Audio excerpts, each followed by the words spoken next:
옆에 사람하고 인사하겠습니다. 은혜 받으시기 바랍니다.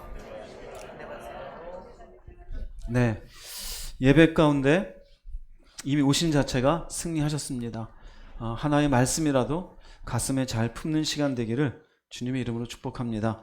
본문 말씀 보겠습니다. 고린도전서 13장 4절에서 7절 말씀 합독하겠습니다. 사랑은 오래 참고 사랑은 온유하며 시기하지 아니하며 사랑은 자랑하지 아니하며 교만하지 아니하며 무례히 행하지 아니하며 자기의 유익을 구하지 아니하며 성내지 아니하며 악한 것을 생각하지 아니하며 불의를 기뻐하지 아니하며 진리와 함께 기뻐하고 모든 것을 참으며 모든 것을 믿으며 모든 것을 바라며 모든 것을 견디느니라. 네, 하나님은 우리를 사랑하사 독생자를 이 땅에 보내주셨습니다. 우리가 그 예수를 믿으면서 우리는 하나님의 사랑이 무엇인지를 알아가게 됩니다. 그런데 우리의 신앙이라는 것은 거기에 멈추어지는 것이 아니라 그 사랑을 받았으니 너희도 그 사랑으로 살아가라는 겁니다. 하나님은 우리를 사랑하시는 그 사랑이 무엇인지를 성경에는 아가페라는 용어로 설명합니다. 지난주 말씀드렸는데 우리를 기뻐하며 우리를 귀하게 여겨주며 우리가 잘 되기를 바라시는 마음으로 우리에게 다가오시며 구원의 길을 열어 놓으셨습니다. 그러나 우리가 사랑이라는 단어를 생각해 보면 일면 개념적인 면이 있어요. 좀 뭔가 추상적인 의미만 가득하고 사랑이라는 말은 하지만 허공에 떨어지는 것 같은 무의미한 단어처럼 느껴질 때도 있습니다. 그러나 우리에게 받은 이 아가페적인 사랑이 결국 내가 삶 속에 어떻게 적용해야 될지를 생각하지 않는다면 주님의 사랑을 받고 살아가는 사람이라고 볼 수가 없겠죠. 고린도 교회에서도 마찬가지입니다.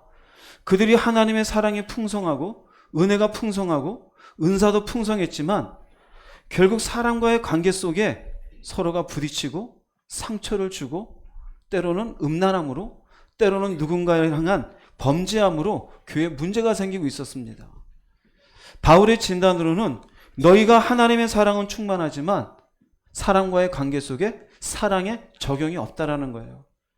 일면 추상적이고 개념적으로 보일 수 있는 아가페의 사랑, 상대방을 기뻐하고 존귀하게 여기고 잘 되기를 바라는 이 개념에서 구체적으로 사랑을 어떻게 적용해야 될까? 어떻게 사랑해야 되는가? 그 부분이 이 말씀에 되어져요.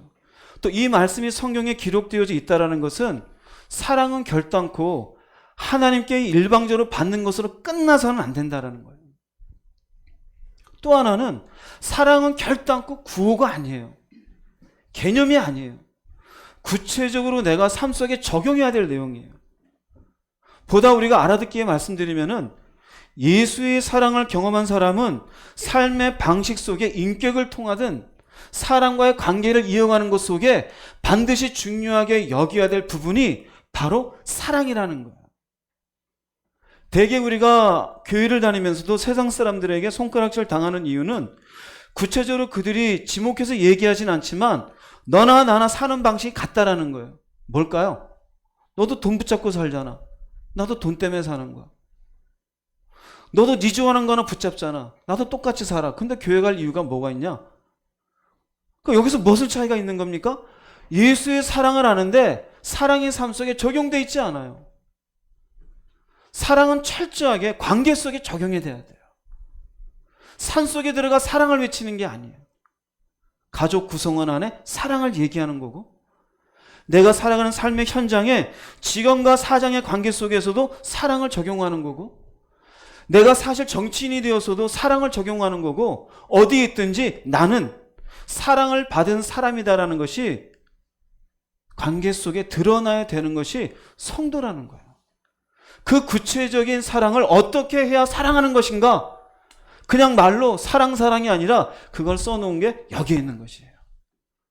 지난주에 크게 두 가지라 그랬죠? 두 가지 범주. 하나는 사랑은 뭐뭐가 아니하다. 뭐뭐가 아니다. 소극적 사랑. 안 하는 거예요, 그거는. 하나는 적극적 사랑. 사랑은 무엇이다. 소극적 사랑을 지난주에 하나를 얘기했죠. 무엇하지 아니하고? 예, 일주일인데 기억해 주셔서 감사합니다. 아유, 똑똑하셔요, 되게. 시기하지 않는 거죠.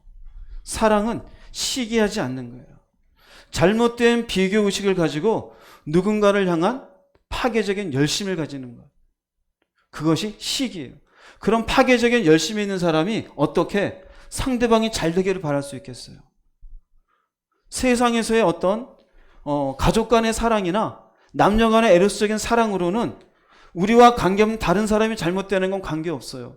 그런데 아가페적인 사랑을 경험한 우리로서는 이 사람이 잘못되기를 내가 바라면서 파괴적인 열심을 품는 건 그건 삶의 방식이라고 볼 수가 없어요. 하다못해 길을 가다가 뭔가 눈에 보기 안 좋은 사람일지라도 에라 그냥 사고나 나라 이런 마음은 절대 가질 수 없는 거예요. 그건 사랑이 아니고 우리가 하나님의 사랑을 받은 사람으로서 그와 같은 사고와 그와 같은 삶의 방식을 취한다라는 건 신앙인에게 맞지 않는다라는 걸 얘기하는 거예요. 오늘은 소극적인 사랑 그 뒷부분을 쭉 같이 이야기할 겁니다. 시기하지 아니하며, 사랑은 시기 안 해요. 두 번째로 사랑은 자랑하지 않는 거래요. 세상은 뭐에 바빠요? 자랑하기 바쁘죠. 우리가 이 땅을 살면서 당신이 신앙인이냐 아니냐 볼 수 있는 두 번째 바로미터는 바로 사랑이라는 부분에 자랑하지 아니하기 실천적인 내용이에요. 자랑하지 않는다. 여기 자랑하다라는 말은요, 페르페리오마이라 그래요. 그런데 이건 과장하는 거예요. 허풍을 떨어요. 과장을 해요. 왜 이렇게 할까요? 시기심을 가지고 있던 사람이 나도 너만큼 어떤 사람이다라는 것을 입증하고 싶은 거예요. 이 과장에는 두 가지가 있습니다. 하나는 우월성이 있고요. 하나는 열등감이 있어요. 사람들이 자기를 칭찬해 주기를 바라요. 이게 중요합니다. 사람들이 나를 왜 그럴까요? 내가 어떤 사람인지 우월성이 말은 안 해요. 내가 이렇게 우월한 사람이야 말은 안 해요. 그런데 이것을 사람들의 입으로 인정받고 싶어요. 너보다 부족한 사람이 아니야. 그 열등감을 감추기 위해서 자신을 과장해. 이게 자랑이에요. 이 자랑하는 사람은 어떻게 되냐면요, 나와 관련된 사람들은 나를 돋보기 위한 수단에 지나지 않아요. 사람이 없으면, 다른 사람이 없으면 자랑할 게 있어요? 없어요? 없어요. 그런데 여기는요, 옆에 누구만 있으면 자랑을 해요. 자, 다른 사람을 돋보이기 위한 겁니까? 자기를 돋보이기 위한 겁니까? 내가 어떤 사람인지를 자랑하고 싶잖아요. 사랑이 가능할까요? 불가능할까요? 이건 사랑은 불가능한 거예요. 다른 사람들을 자기를 과시하고 자기를 드러내기 위한 수단으로 여기는데 이 사람이 잘 되기를 바라고 이 사람을 기뻐하고 이 사람을 귀하게 여길까요? 아니요, 그렇지가 않아요. 오직 자기만이 드러나기를 바라요. 이게 사랑이 아니라는 거예요. 실천적인 덕목이에요. 성경에 있는 말씀을 볼게요. 디모데후서 3장 1절 2절 말씀 읽어보겠습니다. 너는 이것을 알라. 말세에 고통하는 때가 이르러 사람들이 자기를 사랑하며 돈을 사랑하며 자랑하며 교만하며 비방하며 부모를 거역하며 감사하지 아니하며 거룩하지 아니하며. 말세 마지막 때 현상이라는 거예요. 다른 부분은 일단 뺍시다. 뭐 다 똑같죠. 그런데 여기에요, 자랑하며가 있어요. 누구를 자랑하는 걸까요? 자기를 자랑하는 거예요. 여러분, 이 시대가 그런 것 같지 않습니까? 며칠 전에 저희 큰형님하고 얘기하는데 양로원의 시골의 양로원이나 어르신들이 하투 치다가 막 싸운대요. 주 이유가 뭐냐 그랬더니 자식 자랑하느라고. 전화 오면 내 사위야. 하투 치다가 사위에게 전화 안 온 사람이 열받는 거예요. 그게 뭘까요? 자랑이죠. 누구는 자기의 지식을 자랑해요. 내가 어떤 책을 받고 얼만큼 공부를 했고, 어떤 사람은 자기의 경험을 자랑해요. 내가 이걸 했고 내가 어떤 사람이라고. 요즘 좀 덜하지만 예전에 한동안 보면 족보를 자랑해요. 우리 몇 대 손이 누구였고, 우리 김씨 가문이, 이씨 가문이. 우리나라의 웬만한 김씨와 이씨는 전부 다 돈 주고 산 거 알죠? 예전에 돈 주고 산 족보입니다. 그걸 가지고 진짜 족보라 그러죠. 이 시대에 자기를 자랑하는 대표적인 걸로는 저는 인스타그램이라고 봐요. 인스타그램이나 SNS예요. 물론 그걸로 좋은 정보를 주고받고 소통하는 데 사용하면 좋죠.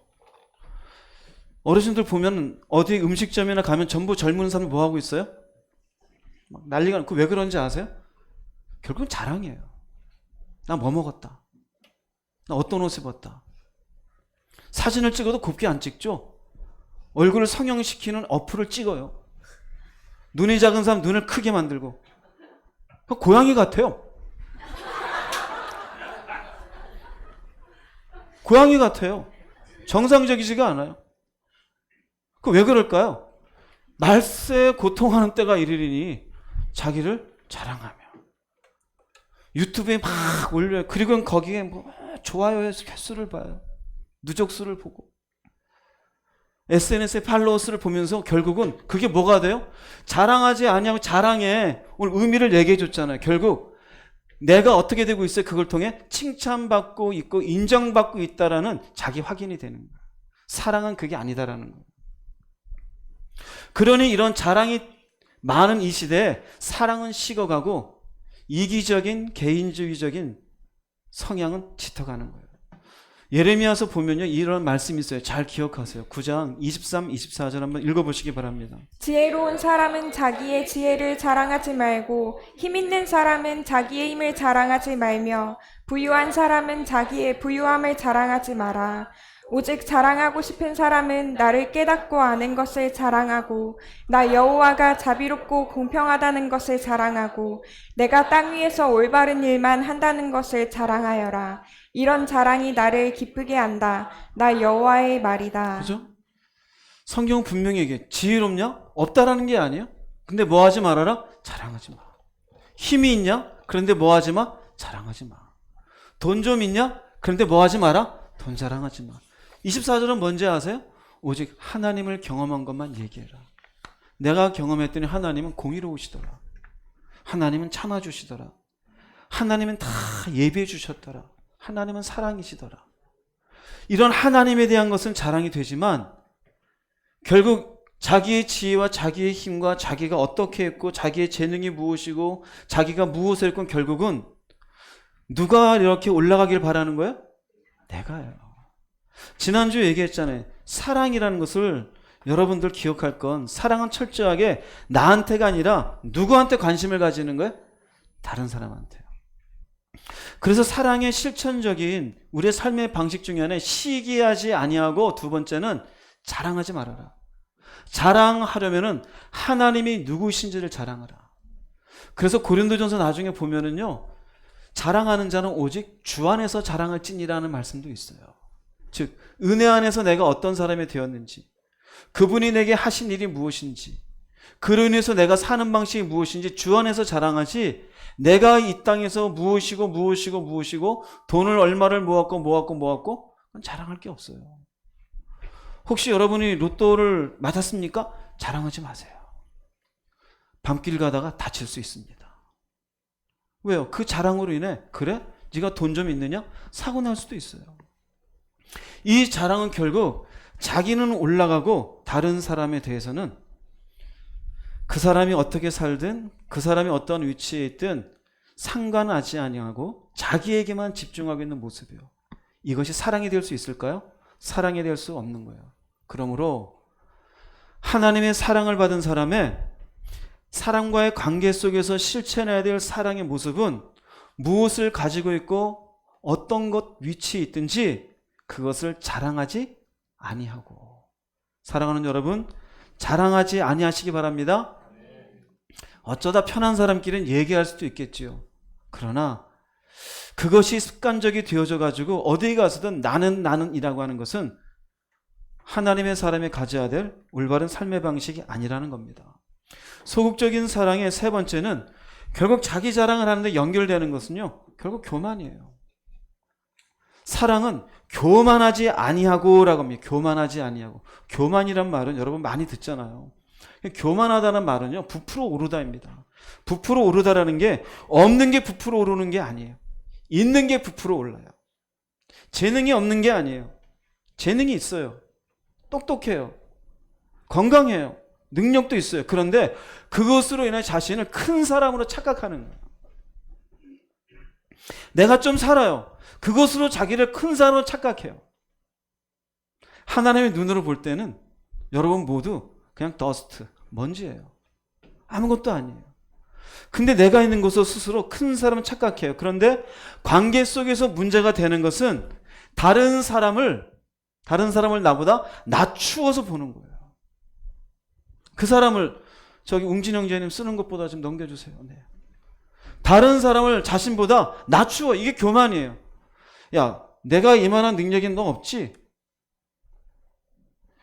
너는 이렇게 살았지? 난 이렇게 살았어. 나 서울대 나왔어. 넌 고등학교 나왔지? 말은 그렇게 안 해요. 그런데 그렇게 대하는 자세예요.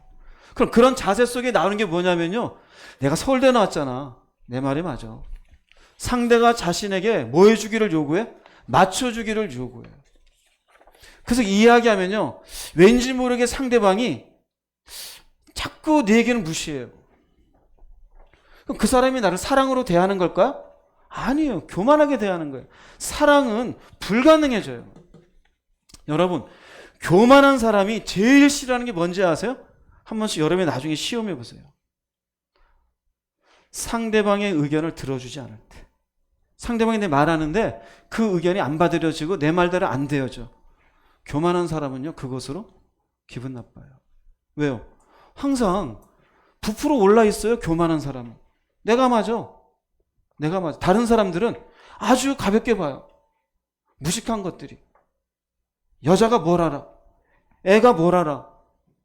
이제 30대가 돼가지고 네가 인생을 살아봤어? 굉장히 상대방을 낮추어서 돼요. 근데 그 사람이 얘기하는 게 상대방이 그 얘기 아닌 것 같은데요? 잘못된 것 같은데 이 얘기하잖아요. 교만한 사람은 그걸로 화가 나요. 한번 여러분들 여성교회 할 때 한번 해보세요. 누가 교만한지 딱 드러나요. 웃으시는 분은 벌써 머리에 떠올라요. 누가 그런지. 교만은 결국 자신을 큰 사람을 착각하고 다른 사람을 낮추어요. 그러면 자랑하는 것 차이가 뭐냐면 자랑은 자기가 다른 사람들이 칭찬받고 싶어요. 이것을 인정받고 싶어요. 교만은요, 아예 자기는 서 있어요. 사람들을 한 자락 깔고 보는 거예요. 그리고 자기의 말이 다 맞다라고 주장해요. 이 말이 안 맞으면 어떻게 될까요? 싸움 나요. 그래서 분쟁이 생겨요. 이게 교만한 사람이에요. 디모데전서 6장 3절 4절 한번 읽어보겠습니다. 누구든지 다른 교리를 가르치며 우리 주 예수 그리스도의 건전한 말씀과 경건에 부합되는 교훈을 따르지 않으면 그는 이미 교만해져서 아무것도 알지 못하면서 논쟁과 말다툼을 일삼는 병이 든 사람입니다. 그런 데서 시기와 분쟁과 비방과 악한 의심이 생깁니다. 네, 우리는 이 땅을 살면서 우리의 삶에 생기는 상황에 대해서 말씀으로 해석하고 말씀에 맞는지 안 맞는지 살펴보고 그 말씀에 의해서 뭔가를 결정해요. 그런데 이런 하나님의 말씀에 온전히 서 있지 않으면 그 사람은 교만해졌다는 건 자기의 경험에 의해서, 자기의 논리에 의해서, 자기의 이런저런 윤리라든지 세상의 이런저런 이치에 따라서 아니다라는 거예요, 말씀을. 그리고는 그 말씀에 의해서 해석이 되어지고 맞는 걸 이야기해 주어도 그는 아무것도 알지 못하면서 말다툼을 만들어요. 불평이 많아져요. 원망이 많아져요. 틀렸다라는 거예요. 잘못된다는 거예요. 그래서 결국 어떻게 돼요? 이 사람 병든 사람이 무슨 병일까요? 교만의 병이에요. 교만의 병. 이 사람이 다른 사람을 사랑할 수 있을까요? 사랑할 수가 없어요. 다른 사람을 자기보다 아래로 보는데 어떻게 사랑할 수 있어요? 그래서 이 사람은요, 시기와 분쟁과 비방과 악한 의심만 생겨요. 그러니 가는 데마다 비방만 있어요. 불평만 있고 원망만 있고 옳지 않고. 교회 내에서도요, 좋게 하나님 앞에 기도와 결정하면은 없는 것 같죠? 비방 많습니다. 제가 그 얘기 다 들어요. 그 제가 가지는 생각은 병 드셨구나. 무슨 병이라고요? 어렵습니까? 무슨 병이라고요? 교만병이에요. 교만병. 자기가 맞다라는 거예요. 성경에 맞는지 틀리는지, 부합되는지 안 되는지, 무엇을 위해 하는지, 그것에 대한 하나님의 앞에 생각은 아무것도 없고 내가 맞아. 내가 살아보니까 내 논리에 의해서 결국 이 사람은 교만병으로 인하여 사랑의 원리를 삶 속에 적용할 수 없어요. 이런 마음을 가지고 있는 교만병은 누구를 닮은 거냐면요, 에스겔서 28장 17절 말씀 읽어보겠습니다. 내가 아름다움으로 마음이 교만하였으며 내가 영화로움으로 내 지혜를 더럽혔으며 내가 너를 땅에 던져 왕들 앞에 두어 그들의 구경거리가 되게 하였도다. 이거 루시퍼입니다. 사탄이에요. 사탄이 왜 하늘나라에서 떨어졌는지 알아요? 아름다워요. 영화로워요. 지혜가 있어요. 근데 교만해져서 그래요. 누구 앞에 교만해졌을까요? 하나님 앞에요. 나도 높아질 수 있어요. 나도 지혜가 있어요. 그래서 하나님보다 더 높은 자리에 자기 자리를 만드는 모습을 보고 하나님이 네가 교만해졌도다 땅에 집어 던진 거예요. 그래서 성경에는 교만은 망하는 지름길이라고 얘기해요. 교만은 결국 하나님의 대적자의 모습이에요. 그러니 하나님의 사랑을 받았어도 삶 속에, 사람과의 관계 속에 교만한 마음으로 당신은 나보다 나자라는 태도를 가지고 사람과의 관계를 맺는 사람이 과연 하나님이 기뻐하시는 삶을 살고 있는 걸까요? 아니요. 그럴 수가 없어요. 그 사람은 당연히 사랑과는 관계없어요. 그냥 교만병에 걸려있는 자아도취에 빠져있는 사람이에요. 이 사람은 올바른 인간관계를 유지할 수가 없어요. 이 교만이 있는 사람은 그래서 가는 곳마다 자기의 말을 듣지 않는 사람과 불평과 원망과 시비와 논쟁밖에 생기지 않게 되어져요. 그래서 빌립보서 2장에 이렇게 말씀합니다. 읽어보겠습니다. 서로 한 마음으로 사랑을 나누고 한 뜻으로 하나가 되십시오. 무슨 일을 할 때 이기적이거나 교만한 마음을 갖지 말고 겸손한 마음으로 나보다 다른 사람을 더 존중해 주십시오. 네, 이것이 우리가 사랑과의 관계 속에, 공동체 속에 가져야 될 마음이에요. 사랑이잖아요. 사랑이잖아요. 서로 한 마음으로. 그래서 무슨 일을 할 때 교만한 마음을 가지지 말라라는 거예요. 그 교만한 마음은 뭐냐면요, 다른 사람을 존중하지 않는 거예요. 네 의견 틀렸어. 항상 누구 말을 듣길 원해요?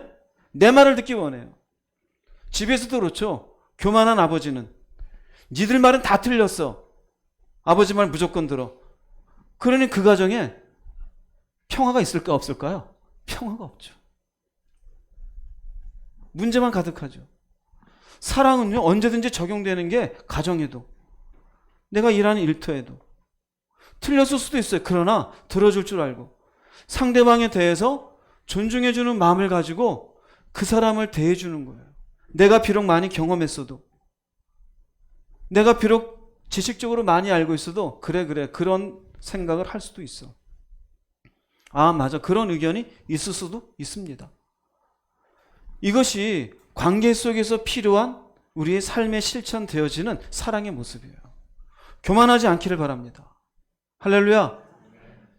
쉬운 것 같죠? 근데 굉장히 어려워요. 교만해지지 않기가 어려워요. 왠지 알아요? 인간은 살면서 자기의 삶에 누적된 경험을 통해 내가 옳다는 생각을 항상 갖게 돼 있어요. 그것을 내려놓는 것은 훈련이 있지 않냐고는 내려놓기 힘들어요. 여러분 훈련하십시오. 훈련하십시오. 내가 있는 무엇인가로 부풀어 올라요. 아, 내가 그래 똑똑해. 아, 그래 맞아. 내가 열심히 살았어. 아, 그러니까 이게 옳아. 이걸 내려놓는 게 훈련이 없이 가능할까요? 아니요, 가능하지 않아요. 교만한 사람이 있는 곳에는 분쟁밖에 없어요. 잠언서 말씀이에요. 여러분 겸손하십시오. 아내를 존중하십시오. 남편을 존중하십시오. 이상한 표현이지만 아이도 존중해 주십시오. 그것이 사랑이에요. 사랑으로 하나님의 사랑을 받은 사람은 성도가 삶 속에 실천해야 될 삶의 방식, 교만하지 아니하고, 이것이 우리가 적용해야 될 모습이에요.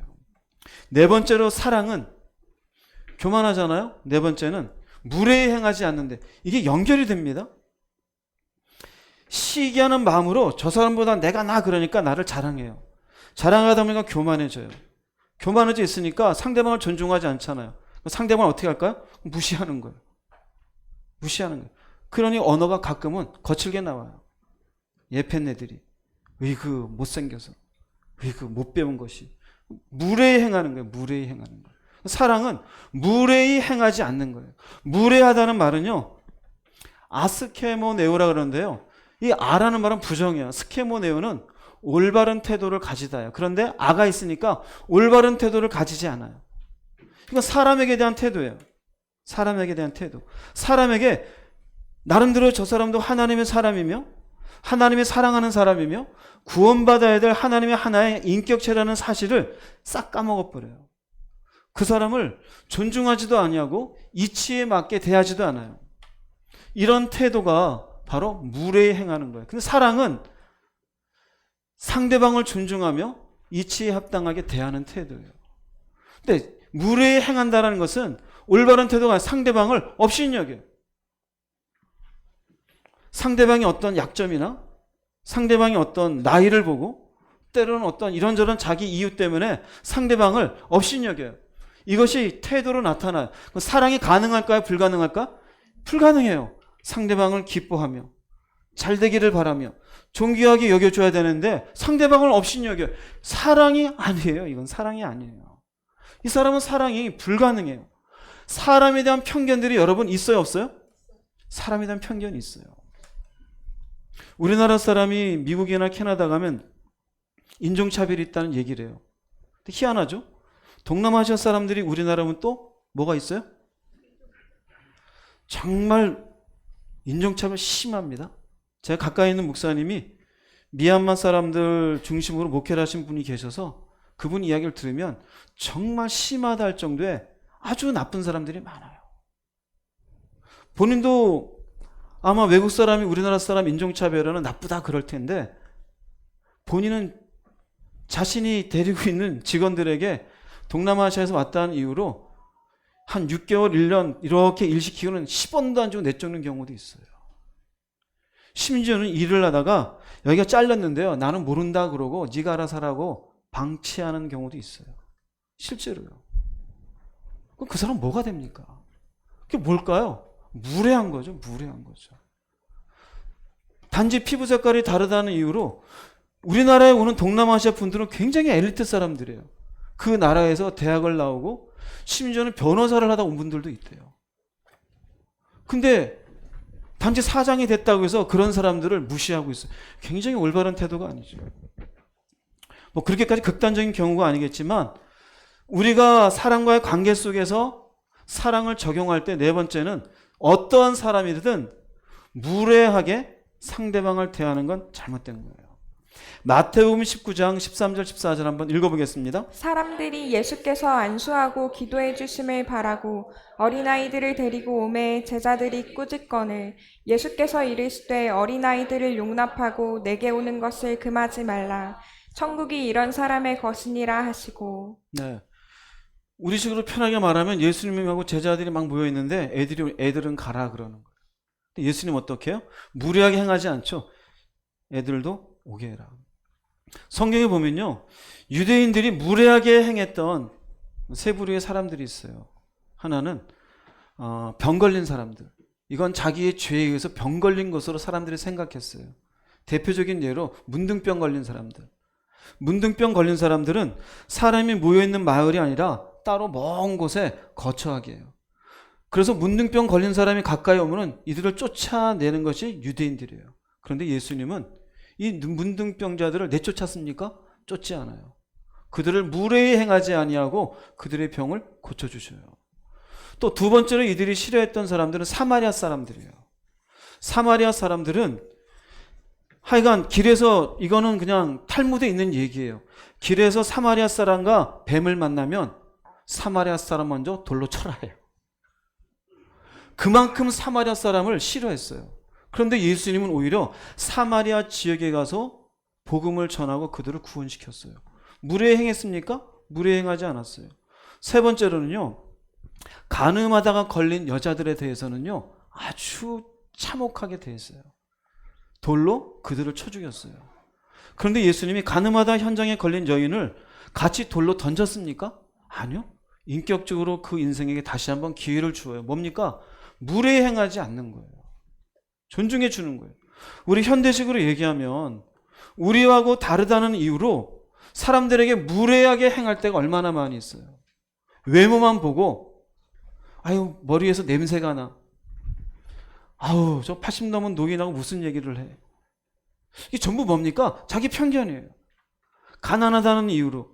심지어는 뭐 요새는 덜하지만 여자가 뭘 알아. 그것도 무리하게 대하는 거죠. 학력을 놓고. 대학도 못 나왔다며. 그 도대체 뭔 이유가 됩니까? 성경은 관계도 없잖아요. 그게 전부 뭐예요? 무례하게 행해요. 근데 사랑은 무례하게 행하지 않는 거예요. 왜요? 주님이 그렇게 우리에게 사랑을 베푸셨으니까. 우리도 사람에 대해서 상대를 존중해주는 마음으로 살아가야 되는 거예요. 고린도 교회에도 보면은요, 무례히 행하는 모습이 있었어요. 바울 사도가 단호하게 얘기하는데 여러분들이 이해하기 쉽도록 현대인의 성경으로 좀 적어놨어요. 고린도전서 11장 18절 22절 한번 길지만 한번 읽어보겠습니다. 나는 여러분이 모이는 교회 안에 분열이 있다는 말을 듣고 있는데 어느 정도 그것이 나는 믿습니다. 여러분이 가져온 음식을 나눠 먹지 않고 각자 자기 것을 먼저 먹어버리므로 어떤 사람은 배가 고프고 어떤 사람은 취하기 때문입니다. 여러분에게 먹고 마실 집이 없습니까? 어째서 여러분은 하나님의 교회를 업신여기고 가난한 사람들을 부끄럽게 합니까? 내가 여러분에게 무슨 말을 하겠습니까?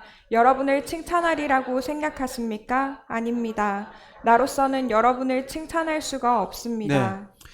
저희는 지금 예배를 드리면 옆에서 식당을 준비하시고 여기서 수고를 하셔서 우리가 같이 식사를 나누어요. 당시에는 그게 없어요. 교회를 오면서 자신들의 집에 있는 좋은 것들을 가지고 와서 같이 식사를 해요. 처음엔 좋은 의미인데 시간이 지나면서 잘 사는 사람과 못 사는 사람이 갖고 오는 게 달라지기 시작해요. 잘 사는 사람은 그 당시에는 술 마시는 것 허용이 되어 있었어요. 잘 마시는 사람은 가지고 와서 나눌 생각 안 하고 실컷 자기들이 먹고 그리고는 거기에 술도 마시고 기분 좋게 앉아있는데, 가난한 사람은 가져올 게 없으니 빈손으로 왔다가 배부르고 건하게 취해 있는 사람 보면 어떤 마음이 들겠어요? 열등감 빠지잖아요. 잘못됐다 이거예요. 그러니 그 가운데 분열이 있는 거예요. 부자와 가난한 사람과.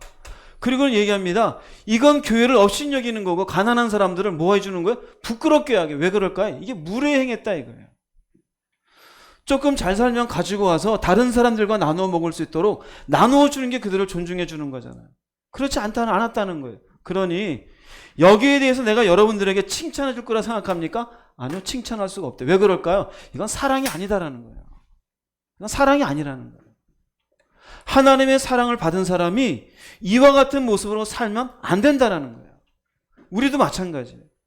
내가 가지고 있는 사람에 대한 편견, 이런저런 어떤 상대에 대한 잘못된 이해로 인해 가지고 누군가를 무시하고 누군가를 멀리하고 있는 태도가 있다라면은 여러분은 사랑으로 살고 있는 것이 아니에요. 혹시 여러분 간에 사장님이 계십니까? 직원에 대해서도 무리하게 행하지 마십시오. 그 사람도 하나님의 아름다운 인격체예요. 아내에게 왜 무리하게 행합니까? 남편에게 왜 무리하게 행합니까? 서로를 존중하십시오. 그것이 하나님의 사랑을 받은 사람이 상대방에게 사랑으로 살아가는 삶의 방식이 이런 것이다라고 보여주는 모습이 되어져요. 네 번째, 연결이 되죠. 남을 시기하던 사람 결국 자기 자랑을 해요. 교만해져요. 교만해지는 결국 상대방 어떻게 해요? 함부로 돼요. 이게 연결이 돼요. 한마디만 하면 될 것 같은데 바울 사도는 아니에요. 결국 실천적으로 조목조목 사랑이 아니고 사랑을 해야 되는 부분이 뭔지를 조목조목 얘기해 주고 있는 거예요. 같이 하나님의 사랑을 받았어도 온전히 적용하지 못하면 보세요. 이렇게 무례히 행하면서도 나 하나님을 사랑한다고 얘기할 수 있어요? 없어요? 얘기할 수 있단 말이에요. 그러니 교회에서는 사랑을 얘기하고 밖에 나가서는 집에서 거의 네로 왕자같이 아주 그냥 잔인하고 잔혹한 아버지의 모습을 가질 수도 있어요. 왜 그럴까요? 모르는 거예요. 무엇이 사랑으로 가정 가운데 내 삶의 현장 가운데 어떻게 살아야 되는지를 모르는 거예요. 사랑은 결단코 다른 사람에게 무례하게 행하지 않는 거예요. 그 다음에 다섯 번째는요, 자기의 유익을 구하지 아니에요. 사랑은 철저하게 나한테가 아니라 누구한테 관심을 가지는 거다? 남한테요. 다른 사람한테. 근데 사랑이 아닌 건 철저하게 자기한테만 관심이 있어요. 자기의 유익을 구해요. 이 자기의 유익이라는 것은요, 타헤아 우테스라 그러는데요, 이 타는 이익이다 유익이다요. 근데 이거 헤어스테스는요, 이게 자기 스스로, 우리 영어로 하면 myself, 내 스스로. 자기 스스로의 이익거리를 제태요, 힘써 구해. 내 것만 바라요. 내 것만. 힘써 내 것만. 이건 사랑이 아니라는 거예요. 세상 가치하고는 너무 다르죠. 내 인생은 나의 것이고 마이 웨이 내 길을 간다는데 그건 사랑이 아니라는 거예요. 자기의 유익만을 구하는 건 예수의 사랑을 받은 사람의 태도가 아니라는 거예요. 이렇게 자기의 유익만을 구하는 이 사람은요, 뭐가 중요하냐면요, 자기의 감정이 중요해요. 자기 돈만, 자기 시간만, 자기 것만 생각해요. 여러분, 예수님이 자신 것만 생각했으면 십자가 있을까 없을까요? 없어요, 여러분. 어떻게 십자가가 있겠어요? 즉 이렇게 자기의 유익을 구하는 사람은요, 자기만 좋고 자기 배만 부르고 자기 감정만 어떻게 되기를 바라요? 충족되기를 바라요. 이게 자기 유익을 구하는 사람이에요. 오직 여기에만 힘써고 해. 남은 신경 쓰지 않아요. 내 거, 내 돈, 내 식구, 내 새끼, 내 거, 내 감정, 내 시간. 이기적인 독선적이니 사랑이 가능해요, 불가능해요? 이건 불가능해요. 불가능해요. 어떻게 저 사람을 위해서, 이게 어떻게 가능할까요? 이거 불가능해요. 이런 식으로 살면 안 된다라는 거예요. 그래서 고린도전서 10장 24절 보면 아예 명확하게 써 있어요. 읽어보겠습니다. 누구든지 자기의 유익을 구하지 말고 남의 유익을 구하라. 아예 명확해요. 여기 누구든지는 뭘까요? 고린도 교회 하나님의 사랑을 아는 사람은 누구든지 이렇게 살아가라는 거예요. 이게 삶의 방식이에요. 내 유익에만 초점 맞추지 말라는 거예요. 내 감정, 내 시간, 내 돈, 내 가정, 내 일. 그래가지고 그것이 하나님의 사랑을 받은 사람의 모습이 아니라는 거예요. 빌립보서 2장 4절 말씀 읽어보겠습니다. 각각 자기 일을 돌볼 뿐더러 또한 각각 다른 사람들의 일을 돌보아 나의 기쁨을 충만하게 하라. 갈라디아서 6장 2절도 읽겠습니다. 여러분은 서로 다른 사람의 짐을 들어주십시오. 그것이 그리스도의 법을 이루는 길입니다. 자기 유익만이 아닌 다른 사람의 유익을 구하는 것은요, 다른 사람들의 일을 돌보는 거예요. 돌본다는 건 케어하는 거예요. 저 사람이 먹을 게 있나? 못 먹잖아. 설렁탕 한 그릇 사줘야지. 돌보는 거예요. 나는 이렇게 따뜻한 데 자는데 저 사람은 도대체 보일러 비용이 있을까? 없잖아. 이번 달 보일러 값은 내가 좀 내줄까? 이게 돌보는 거예요. 그게 결국 뭐냐면 내 짐이 아닌데 다른 사람의 짐을 들어주는 거예요. 내 짐이 아니에요. 내 짐이. 너는 너대로 살아. 먹든지 말든지 죽든지. 난 나대로 살아. 그건 예수의 사랑을 받은 사람의 삶의 방식이 아니라는 거예요. 다른 사람의 짐을 들어주는 게 그리스도의 법이에요. 그리스도의 법이 뭘까요? 사랑의 법이에요. 내 이웃을 사랑하라는. 자기 유익만 구하는 사람이 내 이웃을 내 몸과 같이 사랑하라는 말씀을 적용할 수 있을까요? 천만의 말씀이에요. 내 돈 10원짜리는 아까운데 못 써요. 보세요. 여기는 이렇게 남을 돌보면 나의 기쁨, 비록 바울의 기쁨이지만 또한 누구의 기쁨일까요? 주님의 기쁨이 하나님 기뻐하신다. 왜요? 그런 사랑의 삶을 살아가고 있으니까요. 그리스도의 법 사랑이라는 거예요. 즉, 내 유익만 구하는 사람은 사랑을 하면 살아갈 수 있을까요? 절대 못 살아가요. 절대. 가정에서도 왜 싸움이 나는지 알아요? 아내하고 남편하고 자기 것만 생각해요. 만약에 아내와 남편이 서로를 돌보고 서로의 짐에 대해서 이해하고 살아간다라면은 싸울 일이 있을까요? 없을까요? 없겠죠. 가부장적 가정의 문제점은 바로 여기에 있어요. 아버지가 자기 유익만 구해요. 아내의 유익은 생각하지 않아요. 자식의 유익은 생각하지 않아요. 그리고 위에서 무조건 수직적으로 명령만 해요. 하다못해 아내도 하루 종일 피곤한데 집에 와서 옛날엔 그랬죠. 다리 주물러. 애들 보고 올라와 다리 좀 밟아. 저도 여러 번 밟았어요. 본인은 자식이 다리를 한 번도 주물러 주신 적이 없어요. 왜일까요? 자기의 유익만. 그게 사랑이 아니잖아요. 그럼 우리의 사랑은 각각 자기를 돌볼 뿐만 아니라 다른 사람의 짐까지 들어줘요. 그러려면 사랑은 기억하십시오. 반드시 수고가 필요해요. 내 돈 쓰는 수고, 내 시간 쓰는 수고. 내 인생의 어느 부분인가 내어줘야 되는 수고. 그렇게 할 수 있는 힘은 어디 있을까요? 주님이 나를 위해 자신의 유익을 구하지 않고 십자가 지셨기 때문에 내가 살았잖아요. 그러니 나도 내 돈인데 수고하는 거예요. 내 시간인데 내어드리는 거예요. 그러면서 다른 사람을 돌보고 다른 사람의 짐에 대해서도 같이 들어주는 거예요. 힘들죠? 어렵죠? 너희는 이렇게 살라는 거예요. 이것이 사랑이 우리 가운데 삶의 방식이 되어서 사는 거다. 그런데 예수 하면서도 자기의 유익만을 구하는 것은 그건 사랑이 아니다 이거예요. 옆에 분하고 인사합시다. 자기 것만 생각하지 맙시다. 예, 서로 민망하죠? 예. 우리는 사실 이렇게 살아요. 왜냐하면 사실 사랑이 뭔지 몰라서 그래요. 우리 죄의 본성 속에 깊숙이 있는 나라고 하는 사람의 이기적인 성품, 그게 그냥 자연스러운 줄 알아요. 사랑은 그것을 극복하게 만들어요. 사랑은 결단코 내 유익을 구하지 않는 거라고 합니다.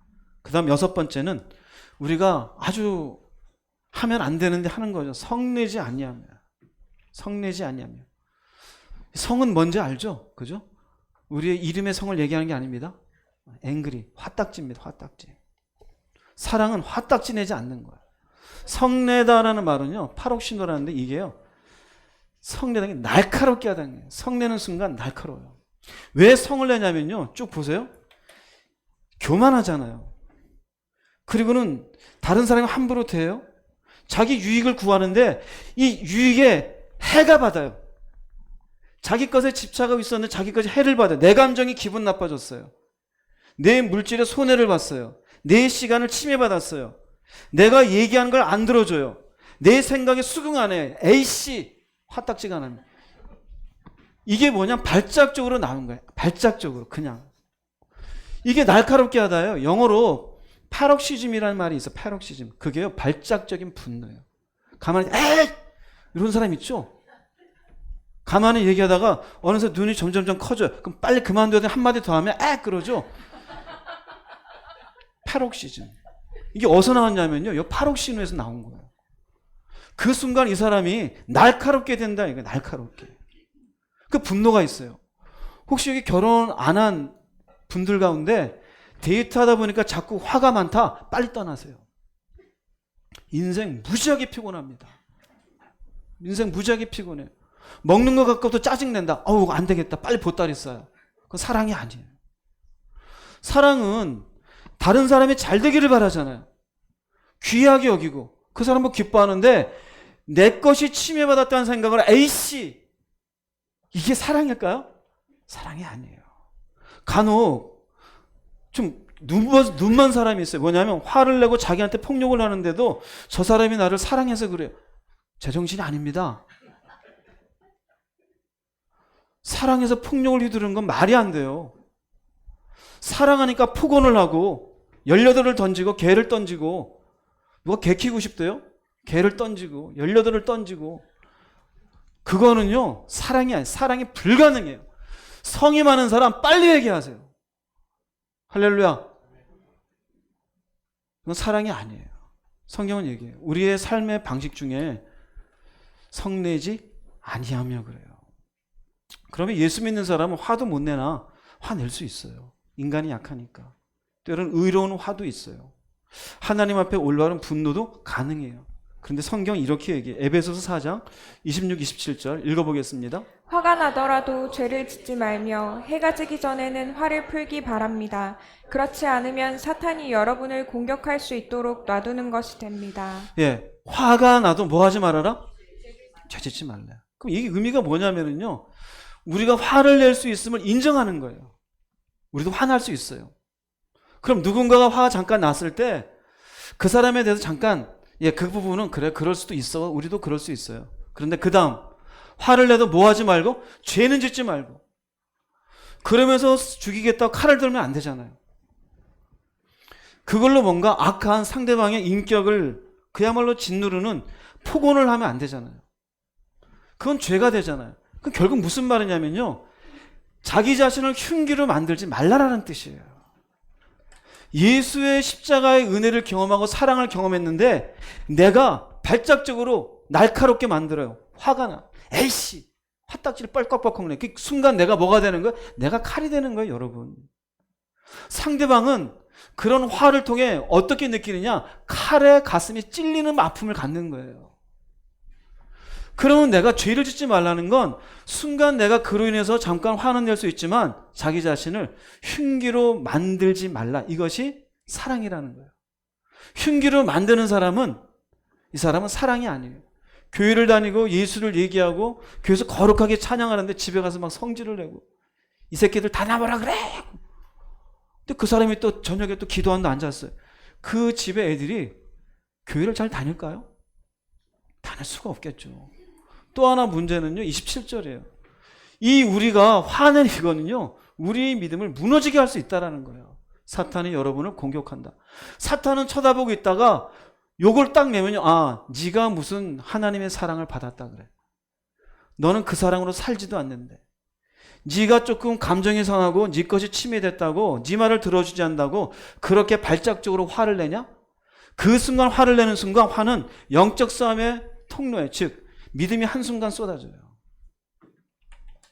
여러분, 화를 내고 기도의 자리에 앉았더니 기도가 너무너무 잘 되고 시원하더라. 손 들어보세요. 없어요. 없어요. 화를 내고는요, 왜 기도가 안 될까요? 그 순간 우리 믿음이라는 은혜의 그릇이 박살났기 때문에 그래요. 그러니 사탄은 언제든지 우리에게 화날 수 있는 상황을 만들고 자꾸 충동질을 해요. 성질을 내. 화딱지 한번 내. 시행질 나지? 확! 저 칼 보이지? 칼 들어. 너 속에 수많은 욕이 있지? 그 욕 던져. 18개 다 던져. 그러는 순간 믿음이 무너져요. 결코 이 사람은 예수의 사랑을 받아도 성을 내게 되어지면 그 사랑과 관계없는 인생이 되고 말아요. 예수님이 친히 하신 말씀이 있어요. 마태복음 5장 22절 말씀 읽어보겠습니다.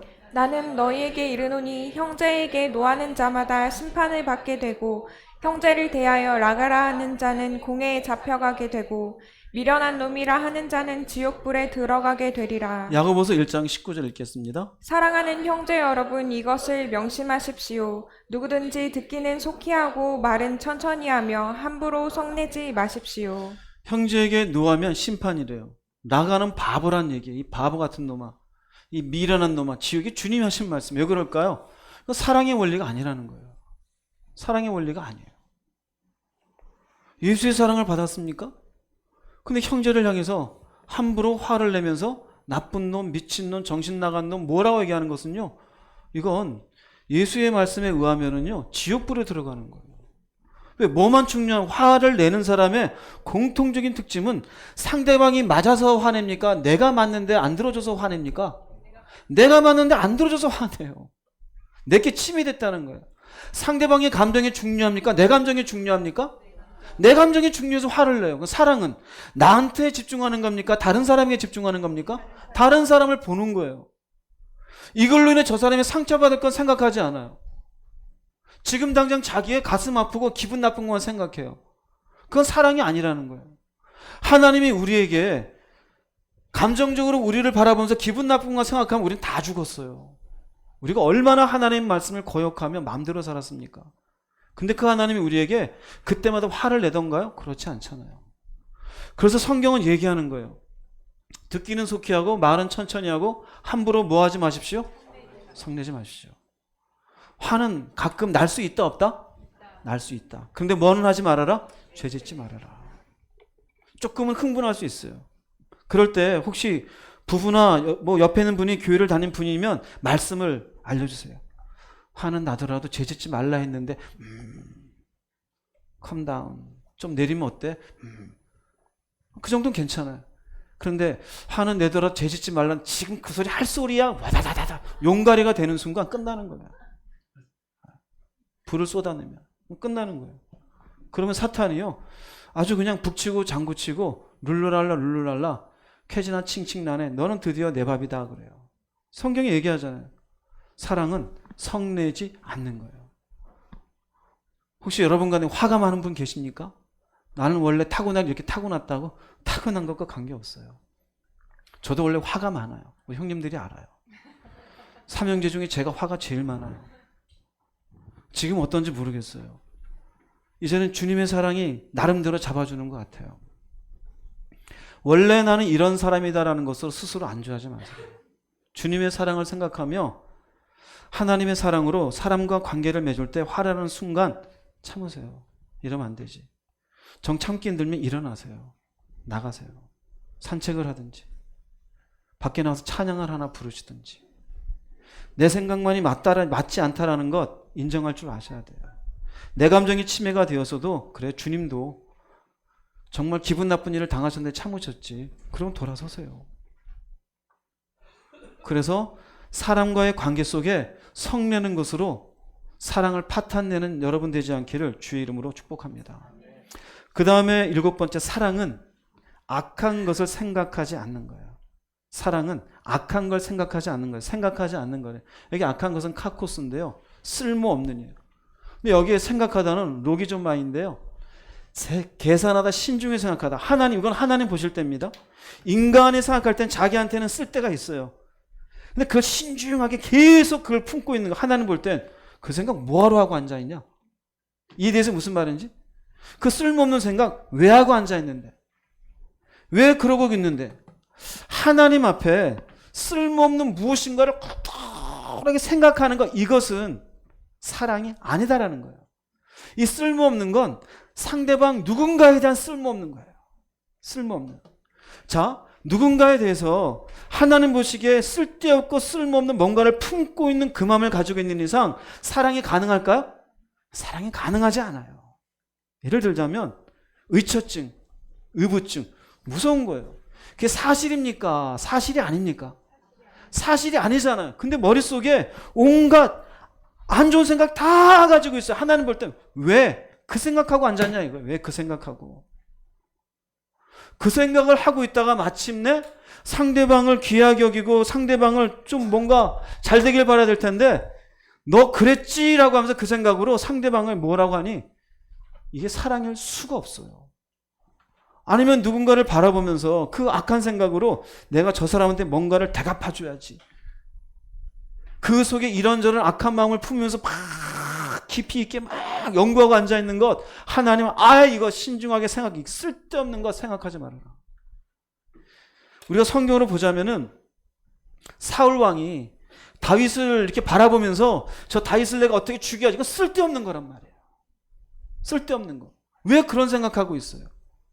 아간이 여리고를 치면서 들어가서 여기 있는 외투하고 은덩어리 금덩어리 쳐다보는 거. 왜 너는 하나님의 말씀에 갇히지 말래? 왜 여기 쓸데없는 생각하고 앉았느냐?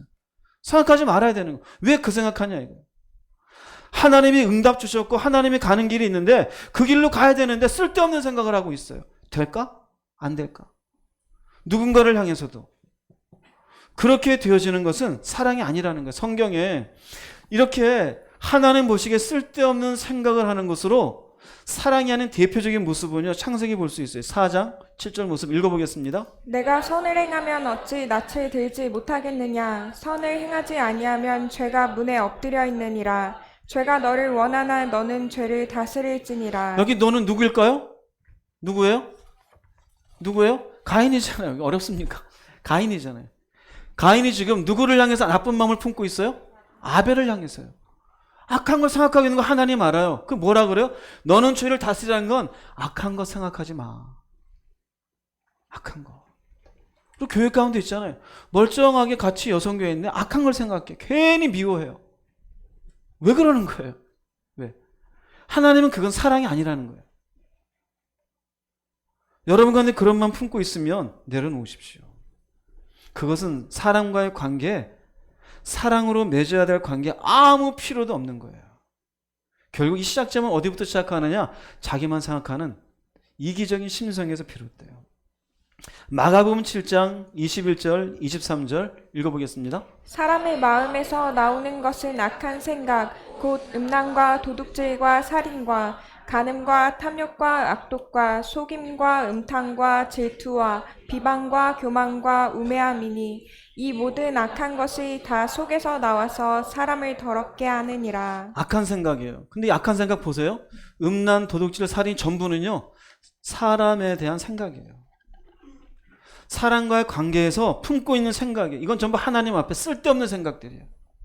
누군가를 보면서 음란한 마음을 품고 있는 게 사랑일까요? 교회 안에 누군가가 좋은 백을 들고 왔더니 저거 내가 가져가야지. 이게 좋은 생각일까요? 저 인간이 기분 나쁜데 죽여버려야지, 간음해야지, 탐욕해야지. 이게 전부 사람과의 관계에서 나오는 거예요. 사람과의 관계. 이건 예수의 사랑을 받은 사람이 그 마음에 품으면 안 되는 생각이라는 거예요. 이런 생각을 품고 있는 건 우리가 취해야 될 삶의 방식이 아니라는 거예요. 그래서 사랑은 악한 생각을 하지 아니함이에요. 상대방에 대해서 혹시라도 여러분에게 조금이라도 뭔가 미운 마음이라든지 음란의 마음이라든지 도둑의 마음이 이런 마음들이 있다라면요, 이건 사랑이 아니지. 내가 이것을 뭐 하지 말아야지? 생각하지 말아야지. 그럼 바꿔서 말하면 이런 생각이 우리들에게 들어올 수 있다 없다? 있어요. 남은 모르죠. 나는 알아요. 들어올 수 있어요. 들어올 때 어떻게 될까요? 흔들 줄 알아야 돼요. 하지 말아야지. 미워하지 말아야지. 왜 싫어할까? 하지 말아야지. 왜 내가 시기하고 앉았지? 시기하지 말아야지. 왜 저 사람 말을 내가 무시하고 있지? 무시하지 말아야지. 생각을 멈춰주십시오. 그건 하나님 앞에 쓸데있는 생각이다, 쓸데없는 생각이다? 쓸데가 없어요.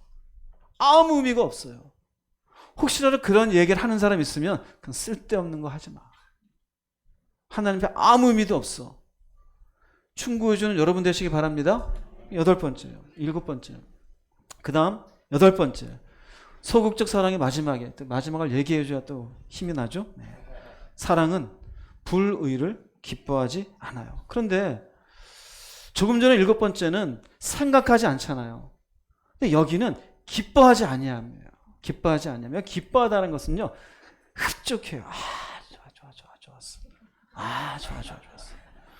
불의를 저지르는 것으로 자기가 얻을 유익이 크기 때문에 기뻐해요. 불인 줄 알아요, 몰라요? 알아요. 이걸로 얻을 마음의 만족을 좋아. 누군가를 향해서 에이씨 하면서 욕을 내요. 근데 내가 욕하면 속 시원하겠어. 그것으로 자기 유익이 있을 걸 생각해요. 이걸 기뻐해요. 또 다른 사회적인 문제는 보이스피싱. 그건 아예 불인 줄 알아요, 몰라요? 그러니까 숨어서 하잖아요. 자기가 검사라 그러고. 그러고는 하면서 그걸로 얻을 유익이 크기 때문에 이걸 기뻐해요. 그렇게 하는 사람 가운데 주일이면 성경책 들고 교회 갈 사람 있을까요, 없을까요? 있겠죠. 그렇죠? 그건 사랑이 아니에요. 다른 사람은 자기는 유익인지 모르지만 다른 사람은 이걸로 인해서 얼마나 가슴이 아프겠어요. 욕을 얻어먹는다든지 주먹질을 당한다든지 뭔가 사기를 당한다든지 도둑질을 당한다든지 불의라는 건 옳은 게 아니잖아요. 근데 이 불의를 저지르는 것으로 나한테 유익이 돼. 다 이러고 사는데 뭘. 그러는 순간 이걸 기뻐한다. 이건 사랑이 아니다. 예수 믿는 사람은 이렇게 살면 안 된다라는 거예요. 성경에 있는 말씀 하나 볼게요. 누가복음 22장 45절, 4절, 5절 읽어보겠습니다. 유다가 대제사장들과 성전 경비대장들에게 가서 예수를 넘겨줄 방도를 의논하매 그들이 기뻐하여 돈을 주기로 언약하는지라. 예수를 파는 건 불의잖아요. 옳은 게 아니잖아요. 그런데요, 기뻐해요. 뭐냐면 유다는요, 이들에게 받는 얻을 돈을 생각하고 은 30냥이 생기겠구나. 그리고 자기의 선생님을 팔아버려요. 대제사장들은요, 예수님을 제거할 기회를 얻으며 기뻐해요. 성경이 둘 다 결국 망하는 자로 나오잖아요. 우리가 하나님의 은혜를 받았어도 불의를 기뻐하며 그것으로 얻을 유익을 위해 불의를 저지르는 사람은 사랑이 아니에요. 나의 이익을 통해 누군가는 손해를 보고 가슴 아픈 일이 생기잖아요. 우리는 그렇게 이 세상을 살아가면 안 된다라는 거예요. 즉 우리의 삶은 이런 원리에 의해서 조금은 손해를 보더라도 이익은 없을지라도 의롭게 사는 방식을 우리가 삶 속에 적용해야지, 옳지 않은 것들을, 불의한 방식들을 자기의 이익거리를 위해서 그걸 기뻐하며 사는 것은 사랑이 아니다라고 얘기해요. 로마서 6장 13절은 이 부분을 이렇게 이야기합니다. 읽어보겠습니다. 여러분의 몸을 불의를 행하는 도구로 죄에게 내어주지 말고 죽은 자들 가운데서 살아난 자들답게 여러분의 몸을 의를 행하는 도구로 여러분 자신을 하나님께 드리십시오. 몸이라는 게 뭘까요? 그 내 삶이에요. 내 삶을 하나님이 기뻐하시는데 도구로 왜 주냐 이거. 그건 죄다 이거예요. 그럼 우리의 삶을 하나님이 기뻐하시는 삶의 도구로 내어드리라는 거예요. 이게 우리가 예수의 은혜를 받은 사람다운 삶의 방식인 거예요. 그런데 그렇지 않고 예수를 믿는다 그러면서 자신의 인생을 불의를 통해서라도 자기 유익을 취하겠다는 사람, 불의를 기뻐하는 사람, 이것은 잘못됐다는 거예요. 즉 철저하게 하나님의 은혜는요, 우리의 삶이라는 부분에 적용이 돼야 돼요. 여러분의 인격에 적용이 돼야 되고, 여러분의 가정에 적용이 돼야 되고, 여러분의 삶의 현장에 적용이 돼야 되고, 여러분의 돈의 어떻게 흐름 속에도 적용이 돼야 되고, 관계 속에도 적용이 돼야 돼요. 우리의 언어와 우리의 사람을 대하는 태도와 뭔가를 결정하는 모든 게 하나님 앞에 불의로 내어주는 게 아니라 의를 행하는 도구로 내어주라는 거예요. 그게 하나님의 사랑을 받은 사람의 다른 사람을 대하는 태도라는 거예요. 여러분은 어떤지 살펴볼 수 있기를 바랍니다. 많은 사람들이 불의를 통해 자기가 얻을 유익을 기뻐하는 기독교인들이 많아요. 그러니 사기치는 장로님이 나오고 성폭행하는 목사님이 나오고 교회 가운데 돈을 빌려가지고 갚지 않는 이상한 일들이 생겨요. 불의인지 알면서도 하는 거예요. 그건 사랑이 아닌 것이에요. 이처럼 사랑이라고 하는 것은 구체적이에요. 추상적이지가 않아요.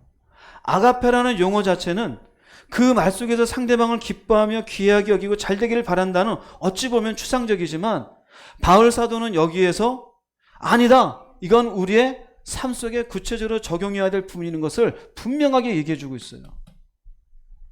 사랑은 추상이 아니에요. 입의 구호가 아니에요. 여러분의 삶 속에 적용되어지는 하나님의 귀한 삶의 법칙임을 깨달을 수 있기를 바랍니다. 오늘은 여기까지 합니다. 결론을 내리겠습니다. 다시 한번 본문 말씀을 읽어보도록 하겠습니다. 사랑은 오래 참고 사랑은 온유하며 시기하지 아니하며 사랑은 자랑하지 아니하며 교만하지 아니하며 무례히 행하지 아니하며 자기의 유익을 구하지 아니하며 성내지 아니하며 악한 것을 생각하지 아니하며 불의를 기뻐하지 아니하며 진리와 함께 기뻐하고 모든 것을 참으며 모든 것을 믿으며 모든 것을 바라며 모든 것을 견디느니라. 네. 뭐뭐하지 아니하며 소극적 사랑만 얘기했어요. 시기하지 않아요. 자랑하지 않아요. 교만하지 않아요. 상대방에게 무례하게 하지 않아요. 자신의 유익만을 구하지 않고 성내지 않아요. 악한 것을 생각하지 않고 불의를 좋아하지 않아요. 여러분은 어떤지 보십시오. 오늘의 말씀을 그냥 머릿속에 이렇게 그렇구나라고 지나가지 마세요. 설교 끝나면 설교 내용 그대로 저기에 프린트해서 내놓습니다. 가지고 가셔서 한 번 더 보세요. 한 번 더 들어보세요. 그래서 이 말씀이 여러분의 삶 속에 귀중한 삶의 원칙이 되고 방식이 될 수 있기를 바랍니다. 가깝게는 여러분의 가정에 먼저 적용하세요. 나만을 생각하지 마시고 아내에게, 자녀에게, 남편에게 어떻게 이 사랑을 적용해야 될까? 내가 직장에서 어떻게 이 사랑을 적용해야 될까? 내가 사회 아니면 동네에서 만나는 사람들에게 어떻게 적용해야 될까? 자신에게 한번 잘 생각해 볼 수 있기 바랍니다. 그래서 막연하게 사랑이라는 것이 아니라 주님의 사랑을 받은 사람답게 그 사랑을 체득해서 삶 가운데 살아가는 사랑의 사람들이 되기를 주님의 이름으로 축복합니다. 기도하시겠습니다.